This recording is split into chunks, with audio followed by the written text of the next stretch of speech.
nacionais. Insistem em dizer que este novo governo é o moderno, que este plano Collor vem para modernizar a nação.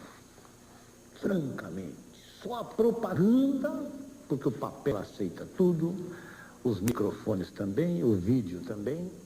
Então armam toda essa onda visando o quê? Impressionar.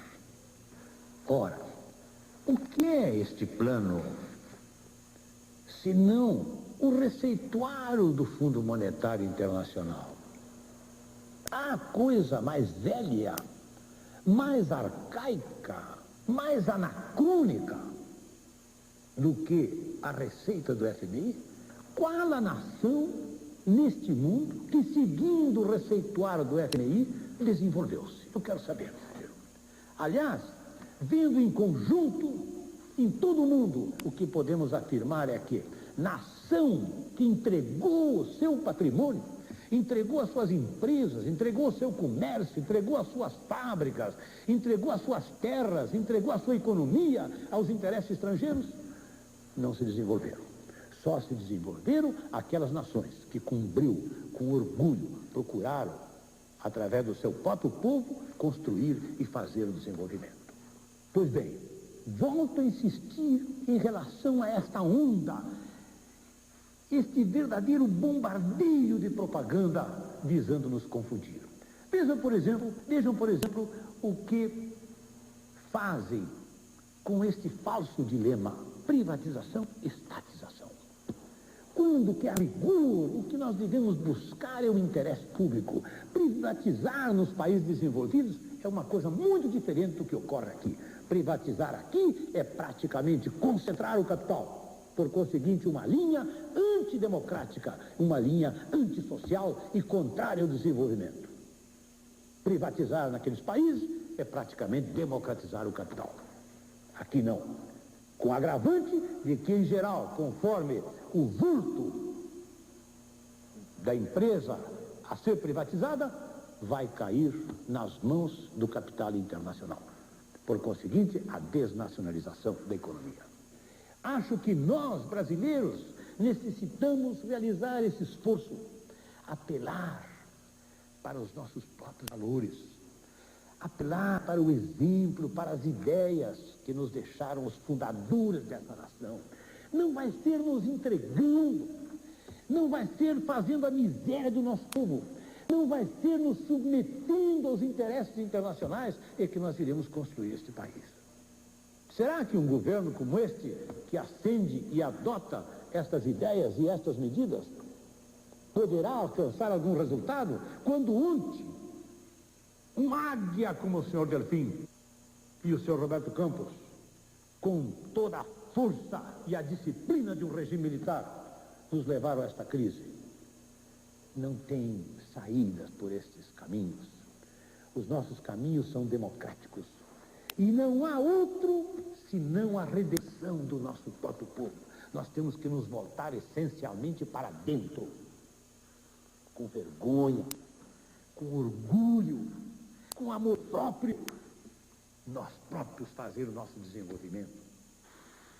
Cuidado, povo brasileiro, com toda esta massa de propaganda que está aí, especialmente com esta linguagem dos tecnocratas.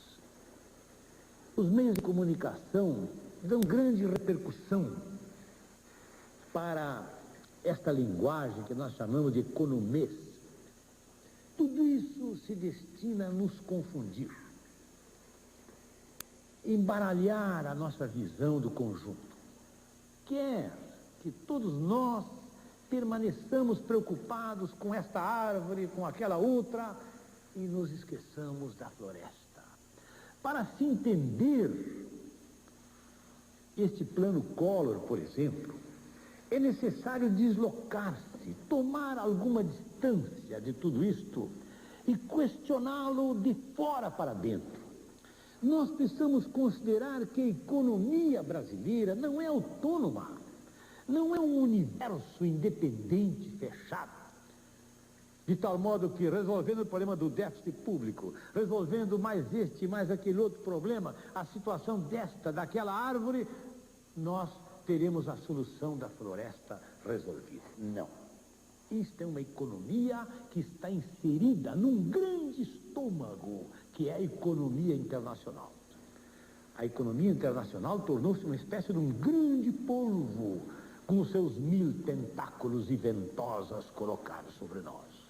E essa enorme economia, que é a 8ª, a 9ª do mundo, está aí com um dos povos mais empobrecidos, mais fracos, mais submergidos na degenerescência e na miséria.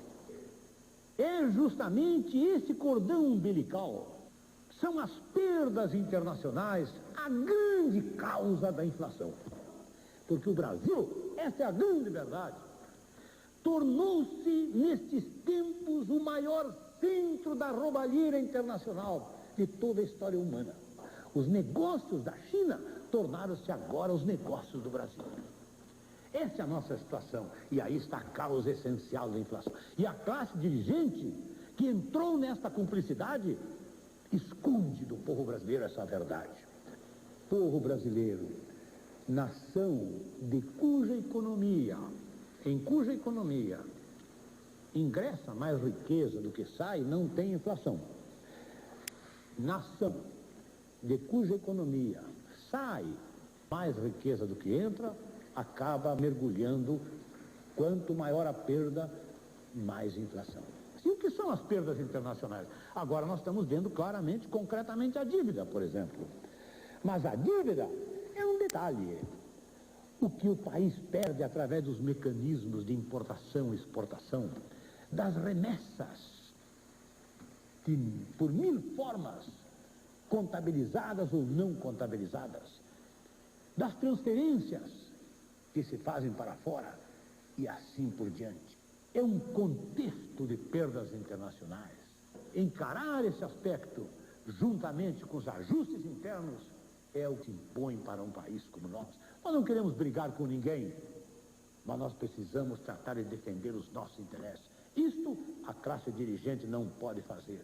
Por isso é que nós consideramos que, a rigor, essa casta que vem controlando o nosso país, que nos levou à crise, que criou a inflação, que nos levou a este quadro, não tem saída e não tem solução para o Brasil.